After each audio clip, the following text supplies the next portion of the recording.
नमस्कार विद्यार्थी मित्रांनो, आज आपण इयत्ता 9वीसाठी महाराष्ट्रावरून टाक वाळून काया या 12व्या कवितेला आज आपण सुरुवात करीत आहोत। या कवितेचे कवी आहेत अण्णाभाऊ साठे। उभ्या महाराष्ट्राला अण्णाभाऊ साठे हे चांगले परिचित आहेत। एक शाहीर म्हणून, एक कवी म्हणून, एक लेखक म्हणून त्यांचा परिचय आहे। मराठी साहित्यामध्ये त्यांनी दिलेले योगदान अमूल्य अशा प्रकारचं आहे। कादंबरीकार आणि नाटककार म्हणून सुद्धा त्यांचं योगदान खूप महत्त्वपूर्ण आहे। वारणेचा वाघ, फकीरा, रूपा, गुलाम, चंदन, मधुरा, चिखलातील कमळ, राणगंगा, माकडीचा माळ, वैजंता आवडी, वैर, पाझर, चित्रा, आग, अहंकार, आवडी, घोराळ इत्यादी त्यांच्या गाजलेल्या कादंबऱ्या आहेत। चिरानगरची भूत, निखारा, पिसाळलेला माणूस, फरारी, कृष्णकाठच्या कथा, गजाड इत्यादी कथासंग्रह आहेत। इनामदार, पेंगाचं लगीन, सुलतान ही नाटकं आहेत। माझ्या रशियाचा प्रवास हे प्रवास वर्णनसुद्धा त्यांचं प्रसिद्ध आहे। प्रस्तुत कवितेत त्यांनी काय सांगितले ते आपण बघूया। अण्णाभाऊ साठे यांनी आपल्या ओघवत्या लोकभाषेतून प्रस्तुत काव्यरचना केली आहे। महाराष्ट्रावरील त्यांचे प्रेम शब्दातून व्यक्त होते। प्रस्तुत कविता ही कविता व माझ्या रशियाचा प्रवास या पुस्तकातून घेतली आहे। विद्यार्थी मित्रांनो, या कवितेला सुरुवात करण्याच्या अगोदर संयुक्त महाराष्ट्राची पार्श्वभूमी आपल्याला सर्वप्रथम जाणून घ्यावी लागेल। 1 मे 1960 हा दिवस संयुक्त महाराष्ट्र किंवा स्वतंत्र महाराष्ट्राचा दिवस मानला जातो। या दिवशी महाराष्ट्र राज्य, मराठी भाषिक महाराष्ट्र राज्याची स्थापना झाली। पण हे महाराष्ट्र राज्य किंवा संयुक्त महाराष्ट्र सहजासहजी आपल्याला मिळालं का? तत्कालीन असणारी राजकीय परिस्थिती लक्षात घेता हा महाराष्ट्र सहजासहजी महाराष्ट्र भाषिकांना मिळाला नाही। याच्यासाठी 105 लोकांना आपलं हुतात्म्य द्यावं लागलं आणि संपूर्ण महाराष्ट्रभरातून खूप मोठ्या प्रमाणावर आंदोलन झालं होतं। महाराष्ट्राचे वेगवेगळे विभाग पडतात। मग तुम्हाला माहिती असेल, विदर्भ असेल, मराठवाडा असेल, खानदेश असेल, पश्चिम महाराष्ट्र असेल, कोकण असेल, मुंबई असेल, या सर्व प्रांतातून मराठी भाषिक असणारे सर्व कामगार, नेते, मजूर ही सगळी माणसं एकत्र आली आणि त्यांनी खूप मोठं असं आंदोलन केलं। आणि या आंदोलनातूनच खऱ्या अर्थाने या नवीन महाराष्ट्राची, नव्या महाराष्ट्राची निर्मिती झाली। आणि त्याची ही जी काही परंपरा आहे ती परंपरा आपल्याला इथे जाणून घेणं महत्त्वाचं आहे। त्याचा इतिहास आपल्याला इथे जाणून घेणं महत्त्वाचं आहे। महाराष्ट्रावरून टाक वाळून काया। आता महाराष्ट्र ही आपली मायभूमी आहे आणि या महाराष्ट्रावरून आपल्याला वाळून टाकायचं आहे। काय वाळून टाकायचं? तर आपली काया वाळून टाकायचं। आता वाळून टाकणं ही परंपरा आपल्याला माहिती आहे।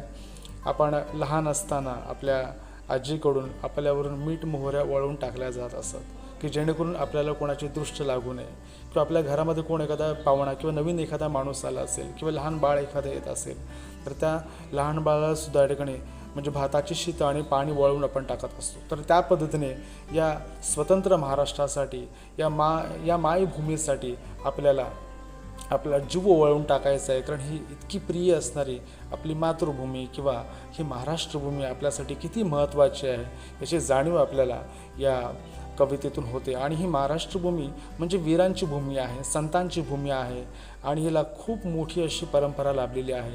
तर ती सहजासहजी आपण गमावता कामा नये असा एक विचार या कवितेतून देण्याचा प्रयत्न कवी अण्णाभाऊ साठे यांनी केलेला आहे। या कवितेचे कवी अण्णाभाऊ साठे उभ्या महाराष्ट्राला एक अद्भुत अशा प्रकारचं व्यक्तिमत्व सापडले होते। असं म्हणतात की तांत्रिकदृष्ट्या त्यांचं फारसं शिक्षण झालं नव्हतं। शिक्षण न होता सुद्धा या ठिकाणी त्यांनी जीवनाचा जो अनुभव आहे त्या अनुभवातून अनेक प्रकारची साहित्य संपदा लिखाण केली। लोकशाहीर म्हणून त्यांचा लौकिक खूप मोठा होता।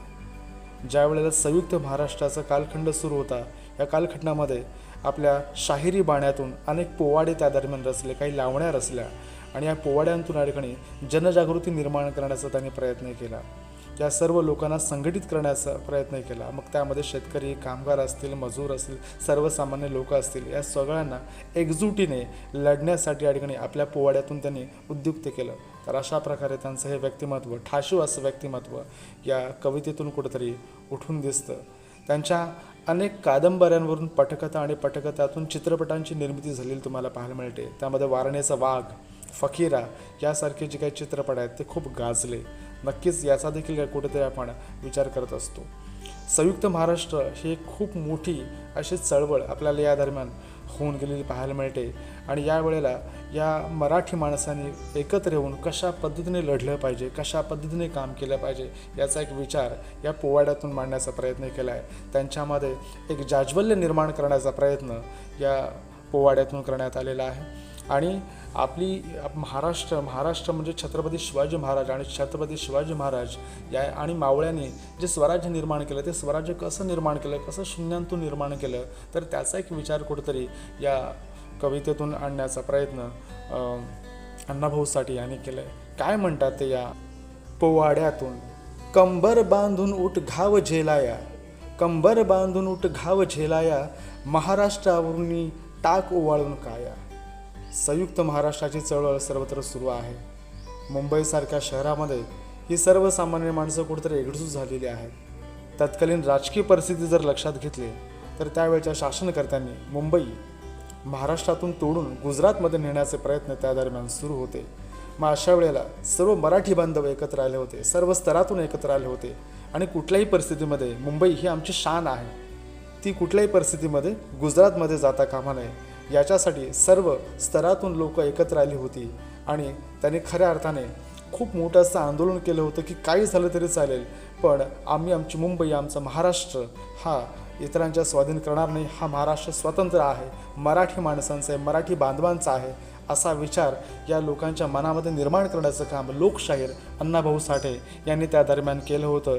की आता आपल्याला सजग राहायला लागेल, आपल्याला तयार राहावं लागेल. कशासाठी तयार राहावं लागेल या ठिकाणी? की त्यावेळेला शासनकर्त्यांनी हे जो काही घाट घातलेला आहे की महाराष्ट्राला विलग करण्याचा किंवा तोडण्याचा, तर आपण एकजूट आहोत आणि एकजूट राहण्यासाठी आपल्याला कंबर कसून तयार राहावं लागणार आहे. कशासाठी? तर दोन हात करण्यासाठी, लढण्यासाठी. आणि अशा वेळेला या महाराष्ट्रासाठी आपली काया, आपलं शरीर जरी गमावं लागलं तरी चालेल. देशाला स्वातंत्र्य मिळाल्यानंतर या संयुक्त महाराष्ट्राने दिलेला हा जो लढा आहे, उभ्या महाराष्ट्राने दिलेला जो लढा आहे, तो खऱ्या अर्थाने वाखाणण्याजोगा आहे. आणि त्या लढ्यासाठी आपण काय करायला पाहिजे, कशा पद्धतीने एकजूट राखायला पाहिजे. ही महाराष्ट्रभूमी ही वीरांची भूमी आहे, ही शूरवीरांची भूमी आहे. इथली माती, या मातीमध्ये वीरांचं रक्त सामावलेलं आहे. आणि कुठल्याही परिस्थितीमध्ये आपल्या महाराष्ट्राची एकता टिकून राहिली पाहिजे. या दोन ओळीतून हा एक सार्थ विचार या पोवाड्यातून मांडण्याचा प्रयत्न कवी अण्णाभाऊ साठे यांनी केलेला आहे. पहिल्या भागामध्ये आपण या दोन ओळी आणि थोडक्यात अण्णाभाऊ साठे यांचा परिचय करून घेतला. याच्या पुढच्या भागात आपण या कवितेचा आशय खऱ्या अर्थाने पाहणार आहोत. धन्यवाद.